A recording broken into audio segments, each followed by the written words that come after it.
Hey all, so let us talk about problem number 61 in quantum mechanics. As we know that we are, you know that we are discussing a series of problems, and we will go up to more large number of problems, covering almost all the topics in the quantum mechanics, non-relativistic only. So let us talk about this problem number 61, which says that consider a system whose Hamiltonian is given by h cap equals to alpha, outer product of phi 1 phi 2 plus phi 2 phi 1, where alpha is a real number having dimensions of energy and phi 1 and phi 2 are normalized eigenstate of a Hermitian operator E cap that has no degenerate eigenvalue. Right? So if h cap, so you have to find out is h cap a projection operator. So h cap which is given is a projection operator that you have to find, check. So let us try to understand this problem, how we are going to solve it. So remember, what does it say? It says that phi 1 and phi 2 are normalized eigenstates of a Hermitian operator. It means that if phi 1 and phi 2 are eigenstates of Hermitian operator, then they must be orthonormal. If so, phi 1 and phi 2 are eigenstates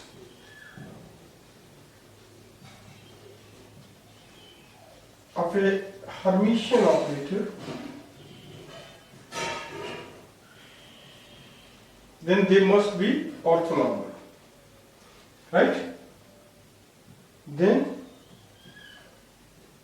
they must be orthonormal, right? So this condition you will always remember. So, right? So it means phi 1, phi 2, their inner product is 0, right? This condition you will remember. So it means that if you take the product of the two phi 1 and phi 2, whenever inner product of phi 1 and phi 2, it is always going to give you 0. So they are orthonormal. Now let us check whether h cap is a projection operator. Now, what is the condition for operator being projection operator? So, condition for projection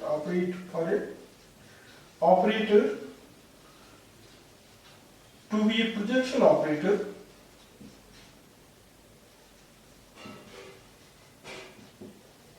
right? What it is? It is that P square is P. Right? If we have already recorded, it means that it must be equals to h square equals to h. Now, if this condition is satisfied, then only h is a projection operator. But we need to check whether it is there or not. Right? So let us start with whether h cap P square is h cap. Right? So how we will do that? So let us take h cap square is nothing but this alpha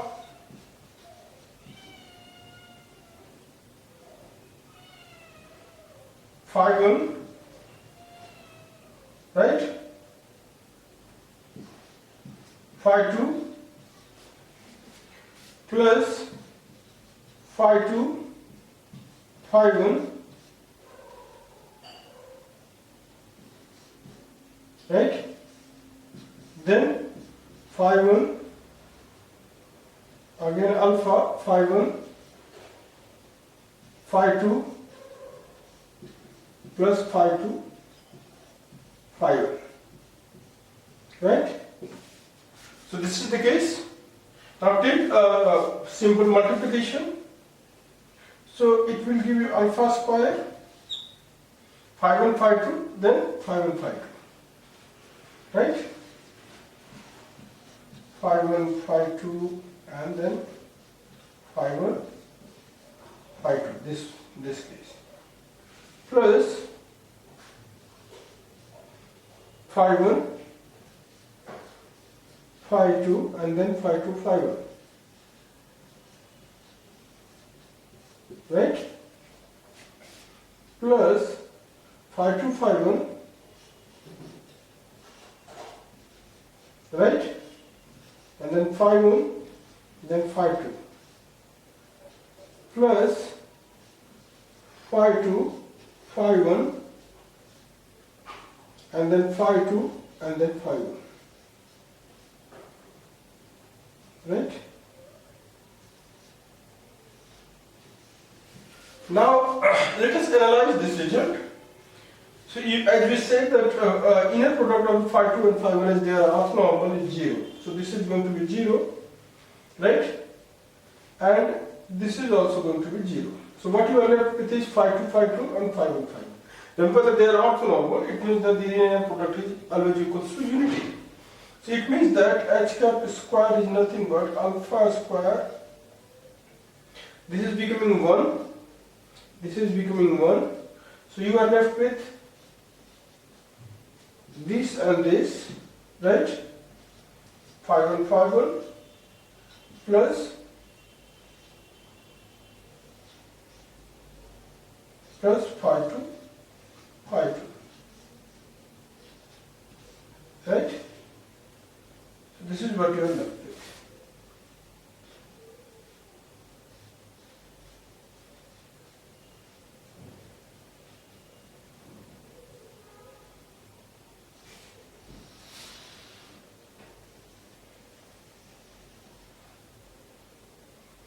So you see, you started with phi 1, phi 2 plus phi 2, phi 1, but you are getting phi 1, phi 1 plus phi 2, phi 2.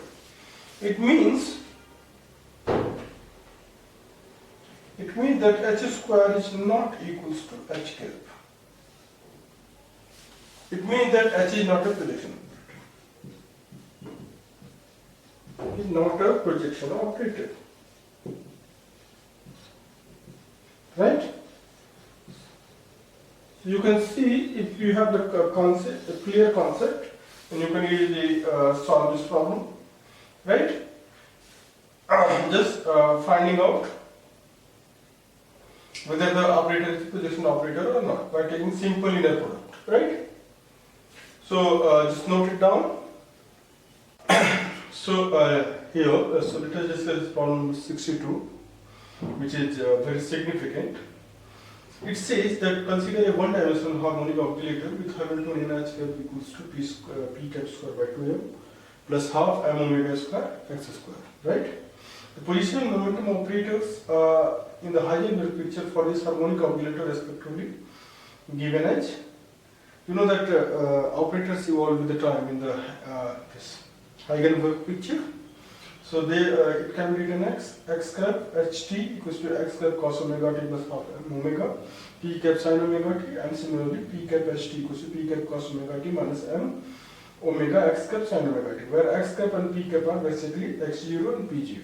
Time t, basically time t equals to 0, right?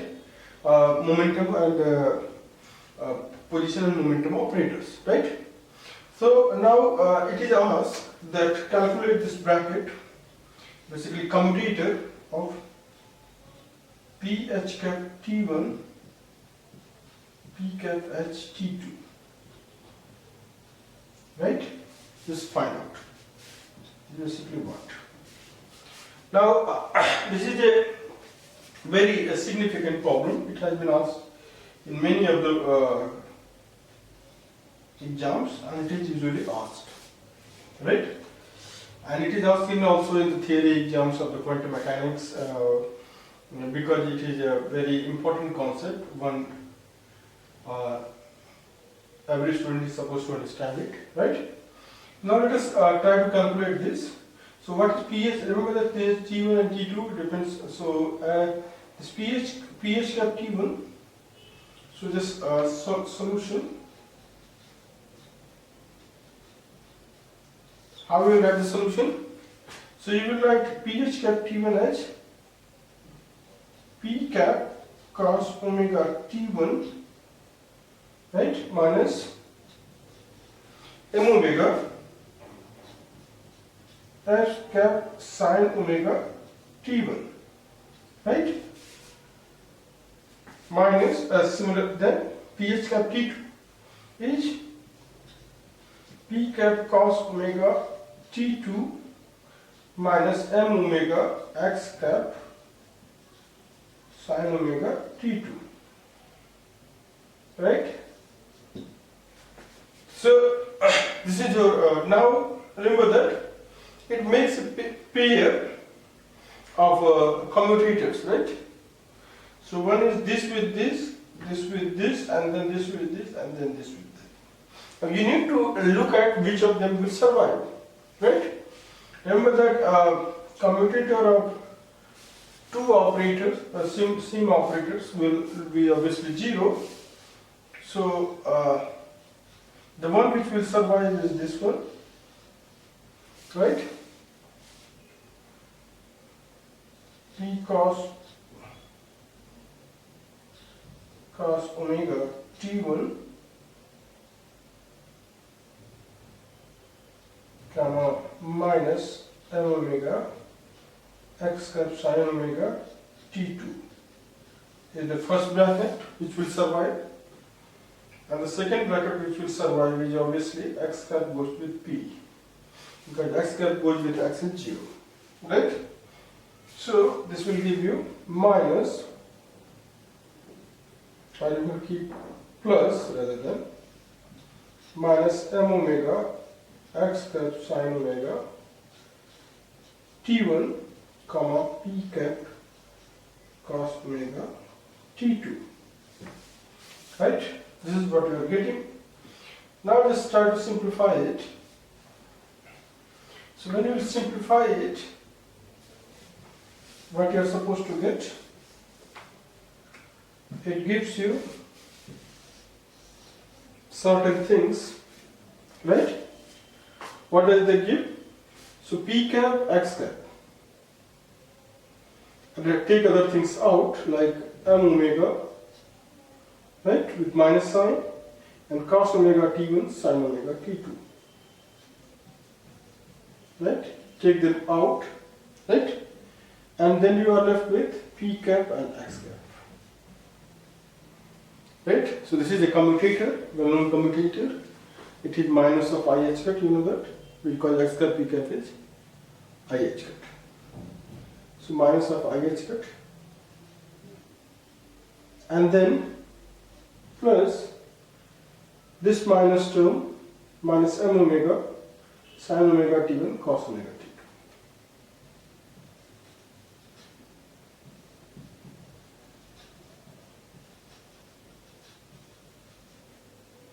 Right?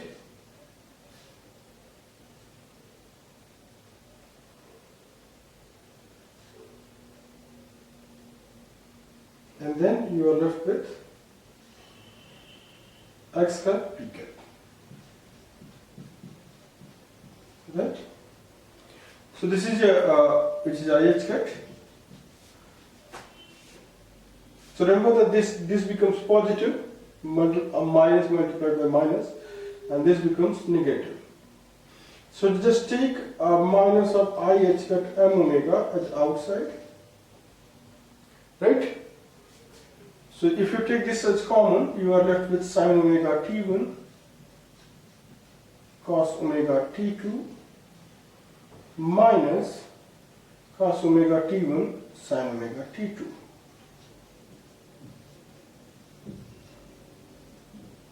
Right? Now what exactly it is?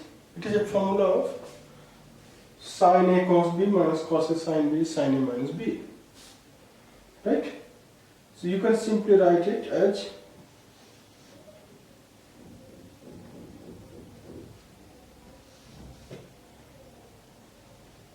minus of I h hat omega sin omega t1 minus t2, right? So this is your commutator, right? As you can see, this is a simple but little involved result, as it requires calculation, right? So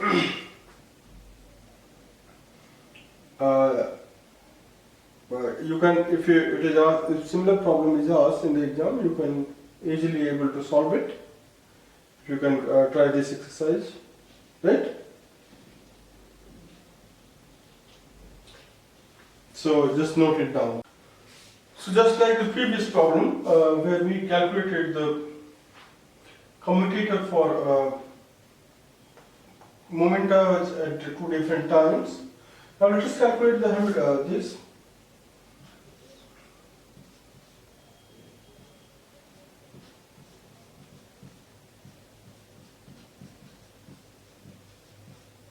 Commutator of position operators at two different times, right? So let us try to solve it. We will use the similar procedure, right? So just start writing like that. So how we will write it? T1, T1, right? T1 and T1. And then, so you will put here T1, here T1, then here T2 and T2. Right? This will become XH1 and XH2. So just write it down.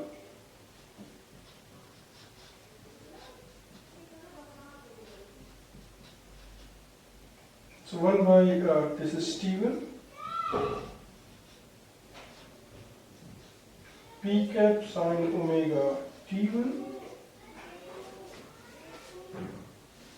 comma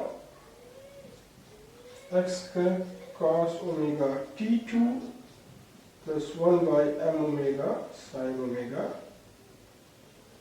T2. Right? Now again we will try to look which pair will survive. Right? Remember that only the commutator of two classically canonically conjugate variables or operator corresponding to two classically canonically conjugate variables will survive. Right? So X cap goes with the P cap,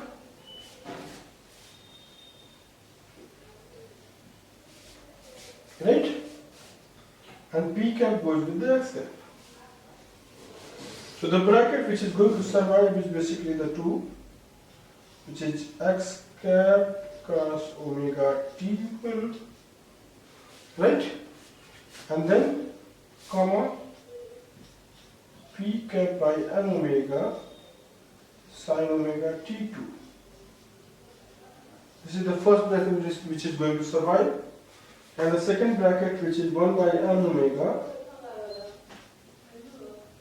P cap sine omega T1 and X cap cos omega T2. Right? So just take X cap and other quantities all except X cap and P cap. So what you are left with is X cap comma P cap and cos omega T1 1 by m omega sine omega T2. Right? Then plus 1 by n omega sine omega T1 cos omega T2 and P cap X cap. Right? This will give you minus IISC, this will give you IISC. Right? So just take minus IISC as common, divide by IISC m omega. Right? Why I am taking minus IISC as common? Because sine omega T1 must be coming at first to use the formula. Right?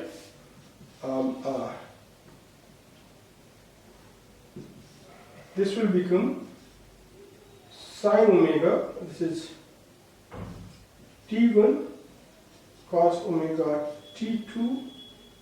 So this will, when you take minus common, this will become positive, this will become negative. So it will give you cos omega T1 sine omega T2, right? So as you can see, this is again the similar formula. It is sine omega T1 minus T2, right? Sine A minus B. So you will have a result like sine omega T1 minus T2, a very significant result, in the Heisenberg's or matrix mechanics, in the Heisenberg matrix mechanics, right? The other formulation of quantum mechanics, right? Where states are time independent and operators are time dependent, right? So this is the problem number 63, very significant problem, and in the related to operators and their evolution with the time, right? So everybody should try to practice this problem. This can be asked anywhere in the exam. It is usually asked in the university PhD entrance, in the university exam, in the all sorts of competitions, JEM, JEST, GATE, NET, whatever you are writing, everywhere. So you should try and solve by yourself to understand it in a better way, right? Even though we have discussed it in detail, including all the steps, right? Here, so let us discuss this problem number 64, which says that consider a system of two spin half particles in a state with a total spin quantum number s equals to 0, right? So if the spin Hamiltonian is h equals to a s1 dot s2, where a is a positive constant and s1 and s2 are spin angular momentum operators, right? Then the eigenvalues of the Hamiltonian will be what, right? So it is either what is the eigenvalue of this Hamiltonian, which contains this a s1 dot s2. So let us try to understand this problem, right? So as it says that s is 0, but s is what? S is nothing but s1 plus s2, right? The sum of the spin. So it means that s square is nothing but s1 square plus s2 square plus 2 s1 dot s2, right? And s1 and s2 are vectors, obviously, and s is also a vector. This is the spin angular momentum, right? So this is there. Now you want to calculate this as it is required in Hamiltonian, right? So s1 dot s2 is nothing but what? S square minus s1 square minus s2 square divided by 2, right? Now to calculate the expected eigenvalue of Hamiltonian operator, right? Or expectation value. So you will take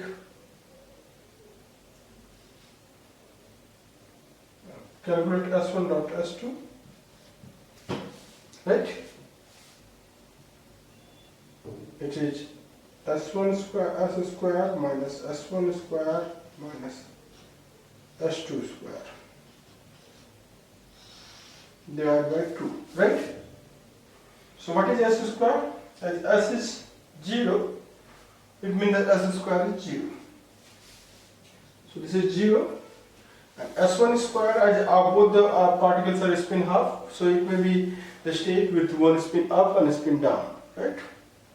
So completely filled cell is there, having a spin up and a spin down. So that's why total spin s is 0.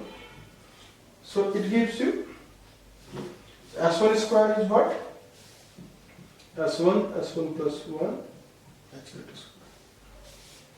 So it means that 1 by 2 plus half, which is 3 by 2, 3 by 2 plus multiplied by 1 by 2 is 3 by 4.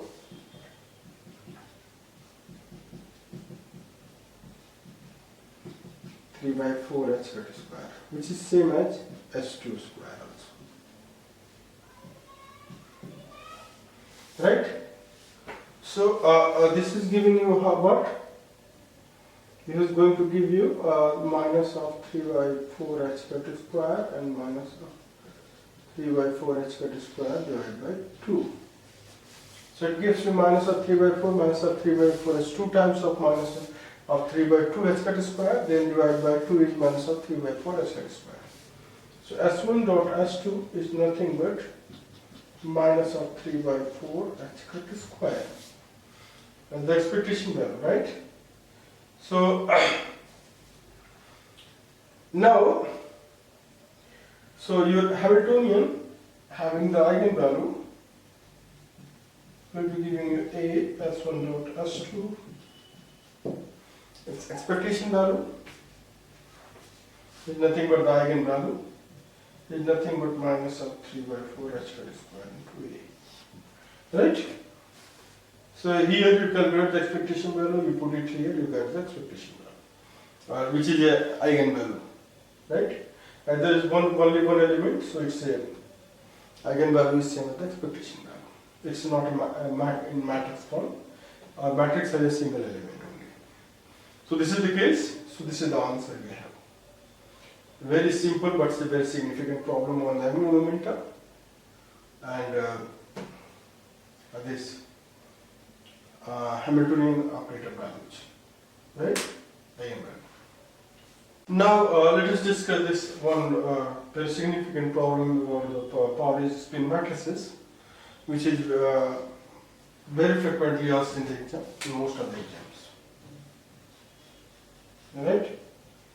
So it is asked that which of these, for Pauli spin matrices, which of the following relations are correct, right? So this one you need to verify it. So let us first try to understand what the Pauli spin matrices. So Pauli spin matrices are basically spin matrices for spin half particles, quantum particles, obviously. So which are defined as sigma x equals to 0, 1, 1, 0 and sigma y. So there are three: sigma x, sigma y and sigma z.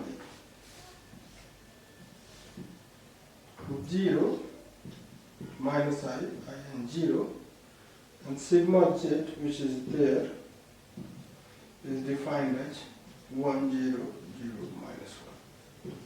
Right? So these are three matrices called the Pauli spin matrices. Right?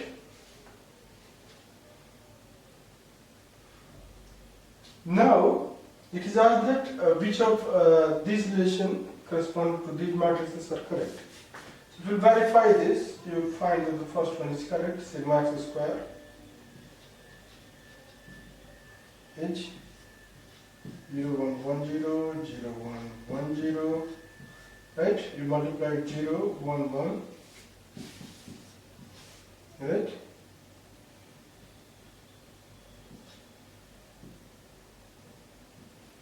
Right?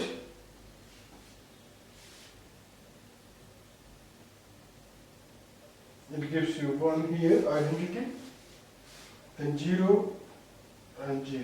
This goes 0, 1 goes 0, this goes 0.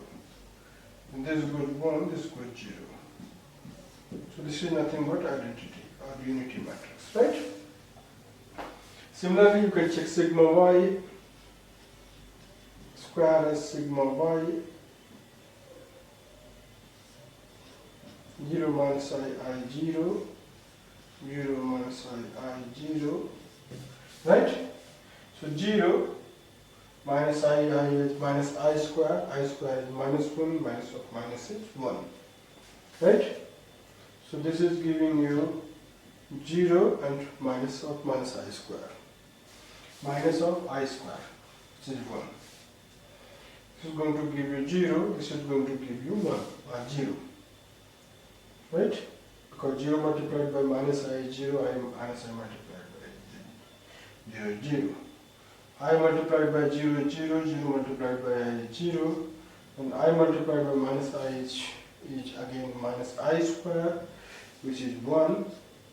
This is giving. Similarly, sigma z can also be verified, right, if you want to. So just write sigma z here. Sigma z square is this 1, 0, 0, minus 1, 1, 0, 0, minus 1.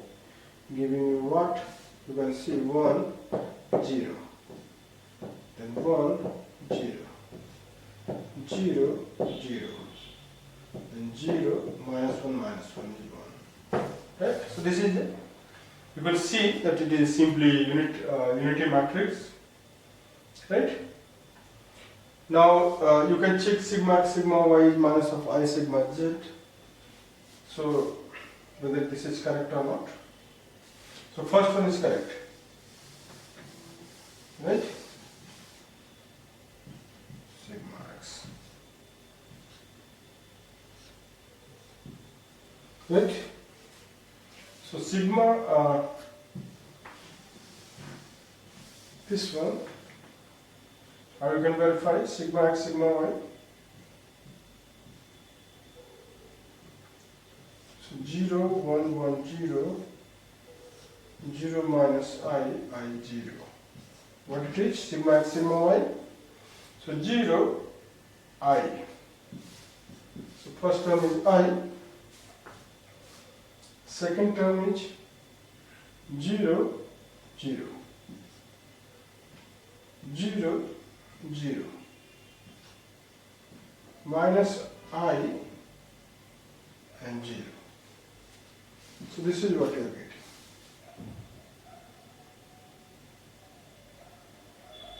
Right? So if you take minus I common, this if you take minus I as common, so this will become minus of I minus of 1, right? And 0 and 0 and 1, which is not equals to sigma z.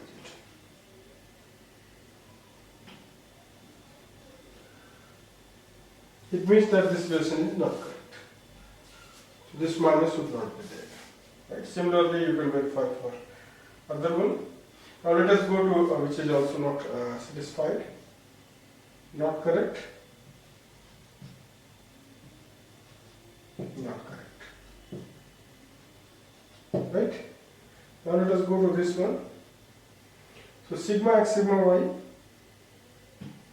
Sigma x sigma y is this I 0 0 minus I. Right? Now let us take sigma y sigma x.